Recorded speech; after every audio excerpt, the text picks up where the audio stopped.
Hello, my name is Elsa Churchill. I'm the genealogist at the Society of Genealogists in London, and today I'm going to be discussing some ideas that might offer you success if you're lucky enough to be researching your English ancestry in the 17th century.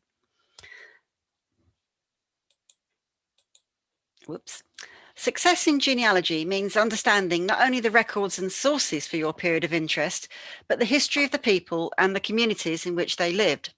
The 17th century is one of the greatest periods of upheaval in English history, including religious and political schism. It began with the death of a Tudor Queen Elizabeth and saw the ascent of the new Stuart dynasty. There are so many books you can read about the social, economic, or political history of the period. Use free online timelines, such as those offered by BBC History, the British Association of Local History, etc., as they are really useful to help capture the essence of what's going on. The 17th century saw the development of the British colonies in the Americas. I really recommend doing some background reading and history in the process of and the resources for English migration to the American colonies in the 17th century and trying to work out where your immigrant ancestor sits within this story. A short chronology of migration to the American shores can be seen on the screen. There were different and varied reasons to cross the Atlantic. Some went voluntarily and others under duress. They had religious, political, and economic motives. To seek the original records and primary sources that might provide the breakthrough in your 17th century research, it's useful to understand the authorities that govern the lives of our 17th century ancestors. I think light will be shone on our elusive ancestors from academic interest on records and new funded research from the universities.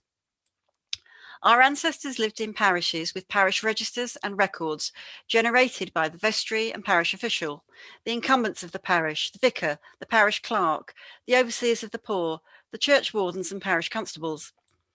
The Church of England governed these parishes in the dioceses and archdeaconries, so we must look to the archbishop's prerogative courts, the bishop's consistory, and the archdeaconry church courts, and the records generated by the officers of the ecclesiastical courts, the proctors, summoners, and apparitors. The local quarter sessions and circuit assize courts were the criminal courts, but the justices of the peace and magistrates at the local petty and quarter sessions were the backbone of the county administration. Manorial courts oversaw local customary laws and the rules of the manor. Under the lord of the manor was his steward or reeve, the constable, and a jury of manorial tenants. The rule of the crown or state is seen in the state papers. The Crown offered justice in the civil and equity courts, the courts of chancery, exchequer, the court of requests, star chambers, wards, and liveries. The King's chancellors ran the exchequer, where tax records record the monies given to the Crown, and in some cases, the people who paid them.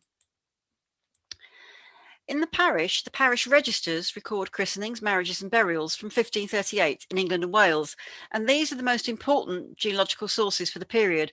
But note, there are only about 800 parishes with registers that survive back to 1538. Here you can see the list of the copies of parish and other records for the parish of Fillingley in Warwickshire, held in the library of the Society of Genealogists. These registers do survive back to 1538, and there are other 17th century records for the parish, such as vestry, church wardens, and overseers' accounts, parish apprenticeships, and settlement papers that might supplement any gaps or deficiencies in the parish registers.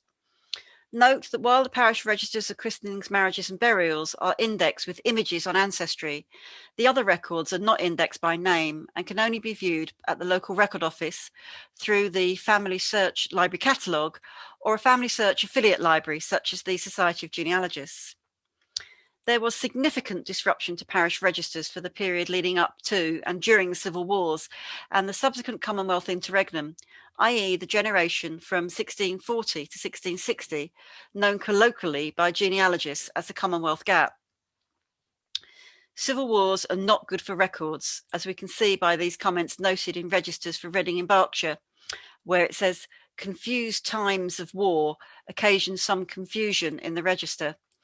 And in Helton in Dorset, Mr. Antrim, the vicar, says of his predecessor, that in the time of the civil wars, he was by the power of the sword violently kept out of his living from 1646 till Michaelmas 1660, when by law he was restored, and in that compass of time the register had been kept very imperfectly. There may be notable gaps in the recording of marriage. The parish registers of Marshfield in Gloucestershire tell us that on the 4th day of October 1655, John Greway of the parish of Bitton and Mary England of this parish, being published in our church at Marshfields according to the Act, were married at Marshfields before John Goslet, Esquire, a JP. This 1653 Act, touching on the marriage and registering thereof, appointed a register, or what we would call a registrar, to record marriages by JPs, i.e. a form of civil registration of marriage, some 200 years before this was officially introduced in England and Wales. This could mean that parish registers in the 1640s to 1660s may not record marriages, or if they do, they might refer to marriages that took place before JPs. Some place distant from the parish or marriages may be much later recorded in registers after the restoration of King Charles II. The 1653 Act was often unpopular and not enacted consistently around England, but it may well be the reason why finding marriages in parish registers is problematic in the middle of the 17th century. As a consequence of these upheavals, some places liked being free of what they saw as the constraints of the bishops, and especially in London after the restoration of Charles II, you see the rise of places that considered themselves to be liberties, and the marked increase in places where marriages were performed irregularly and clandestinely. St James Duke's Place, from 1664 to 1691, recorded some 40,000 marriages in the registers, far more than the population of the parish would seem to support. And in 1686, the rector of St James Duke's Place was suspended for his practice of performing marriages without banns or licence. St James Duke's Place claimed it was a liberty because the Lord Mayor and citizens of London were the lords of the manor there. Holy Trinity Minories and St Bottles Aldgate were also marrying hotspots in the City of London. Holy Trinity Minories and St James Duke's Place accounted for half the weddings taking place in London before 1696. A comparison of 17th century marriage registers show more people from Hackney married at St James Duke's Place than in Hackney itself. Gradually, these anomalies were regularised towards the end of the 17th century, leaving the hamlets around the Tower of London, the Mints, and the liberties of the Fleet Prison, where indebted clergymen performed ceremonies in the surrounding taverns, alehouses, and brandy shops. The Vicar of Tong in the county of Kent served penance in the church courts for performing irregular marriages that he shouldn't. He appeared before the Consistory Court of Canterbury to apologise for having dishonoured my ministry by a constant and habitual course and practice of marrying all sorts of people, both of my own and other parishes, without banns or licence. So it's worth broadening your searches for marriage information and investigate which are the known marrying places in your period and place of interest, and be flexible in the timescales when looking for records of 17th century marriages. The 17th century church courts had a huge impact on our ancestors' lives, and their records are well worth looking at. Although seldom online themselves, the church court records are getting better catalogued and listed by county record offices.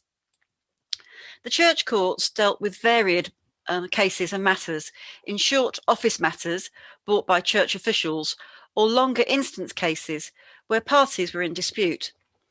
The church courts dealt with the proving of wills in probate and the issuing of marriage licenses. They adjudicated on matrimonial disputes. They punished people for incest, fornication, and adultery, or for scolding language and unseemly behaviour. They disciplined the clergy and licensed midwives, schoolmasters, and surgeons to perform their professions according to the tenets of the Church of England. Most church courts which proved wills were in abeyance during the Commonwealth period, around 1650 to 1660. Wills that would usually be recorded in the local church courts were proved in the Prerogative Court of Canterbury, and hence the records are at T&A and readily online. Before and after this period, the probate records of local church courts are found in local diocesan or county record offices. FamilySearch and the Society of Genealogists libraries have all the published and many unpublished will indexes and finding aids, along with copies of all the church court wills themselves. However, there is no one genealogy subscription website that has indexes and images of all English wills, and there are other probate records such as contested wills, probates exhibited as evidence in civil courts, administrations of intestate estates, accounts and bonds that are seldom examined by genealogists as they are not so well indexed by name. Many 17th century records at the National Archives in Kew provide name-rich resources. Would you subsidise Her Majesty's Revenue and Customs or the Inland Revenue Service? Would you freely and cheerfully gift your taxes to the King? Or freely and voluntarily present him with money on his restoration if you've been on the side of Parliament that killed his father? Would you want to pay ship money for coastal defences if you lived in a landlocked county? Poll taxes were levied on all people, not property, and the English have been writing against poll taxes from the 14th century, but they were levied in 1641 to 1697. When the King suggests the whole country should pay up to replace St Paul's Cathedral in London, would you contribute? And if you had accepted the oath of protestation to support the established Church of England, then you should put your hand in your pocket when asked to give aid to your Protestant brethren butchered by the bloody Catholic upstarts in Ireland. The tax records of the Exchequer held at the National Archives are vast, incorporating a range of tax commissions, inquisitions, accounts, assessments, enrolments, and other documents before about 1688, most of which are stored in the series E179. The National Archives has provided a huge online database of tax sources that exist in these E179 records. Search the database via the National Archives website to see what tax lists are available for the places where your ancestors lived. While no names are listed in the database itself, it is possible to identify those tax records which do list names of taxpayers for various counties and parishes for the time period you're interested in. The 17th century saw the rising movements of Quakers, Puritans, and dissenting Protestantism. The Compton Census was an ecclesiastical survey of 1676, described as a telling of noses, counting conformists, i.e. those inhabitants who conformed to the established Church of England, nonconformists and papists. It was undertaken by Henry Compton, Bishop of London, for Archbishop Gilbert Sheldon. The records are held in the William Salton Bodleian Libraries, and an analysis and critical edition has been published by Anne Whiteman for the British Academy. Occasionally, the census returns for parishes include names, but it's more useful for looking to see the elements of nonconformity in your ancestor's parish, and if there is a high instance of nonconformity, that might explain why you can't find your ancestors in the parish registers. According to the Compton Census, the rector of Frittenden in Kent anatomized nonconformity in his parish in 1676 as professed Presbyterians wholly refusing society with the Church of England, obstinate dissenters, Anabaptists, Quakers, Brownists, and Neutralists, which he kindly describes as somewhere between Presbyterians and conformists. He did have conformists in the parish, and also licentious or other such persons as profess no religion and infrequent resorters to their parish. The curate of Ash reports secretaries of all sects and particular persons that do follow them, wilfully absenting themselves from public service and communion of the church. It's rare, but not unknown, to find detailed registers and records of these sects during the 17th century. Those that are known to have survived have largely been deposited at the National Archives and are indexed on most of the genealogy websites. However, local record offices, or indeed the Quakers' Friends House Library, may throw up information from this period. Of course, identifying who were the recusant Catholics and troublesome nonconformists meant you could penalise them where it hurt, in their pockets. The recusant rolls at the National Archives in E376 to 379 show the fines imposed for non-attendance at church between 1591 to 1691. They record recusant Catholic names, the value of their estates, their rents, etc., the description of their estates, the date of any seizure of property, and payments and arrears. The recusant rolls are often published by local county record societies and indeed the Catholic Record Society. The protestation returns provide a parish-by-parish list of the names of those adult men who in 1642 swore an oath to support the Protestant Church of England, and many who did not. The returns are held in the Parliamentary Archives, who are placing them online. They provide the nearest thing to a census for this period. So use the Gibson Guide to identify which returns survive and if there are any published or printed versions, or if you will have to view the originals online through the Parliamentary Archives. On the left of the screen, in the middle of the screen, is a transcription of the return published by Banbury Historical Society for the Oxfordshire parishes of Upper and Lower Kiddington. You can see not only the names of all the men in the parish who swore the oath, but also those men and their servants who refused to do so. On the left is the original return for Preston Juxta Wingham in Kent, which shows not only the names of those who accepted the oaths, but those who categorically did not. And if I blow this up a bit, we've got a return for Thomas Huss. And he contemptuously refused the oath and said openly in the churchyard, and he was forsworn because of his wailing in the church and at service, and he spoke that the oath was a stinking relic of popery. He was so much of a Puritan that he thought supporting the established Church of England was akin to popery. The deposition or witness statements in most courts of this period, but especially the church courts, give such a lot of biographical personal information. And many archives are starting to list these court records well in their catalogues, and some genealogists have started to abstract the information from witness statements.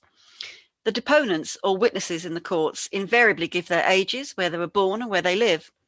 John Pantry, aged 25 of Smeeth in the county of Kent, gives an extraordinarily detailed account of every place he has lived in since he was born, including a sojourn in Flanders, which is hardly surprising since he comes from Kent.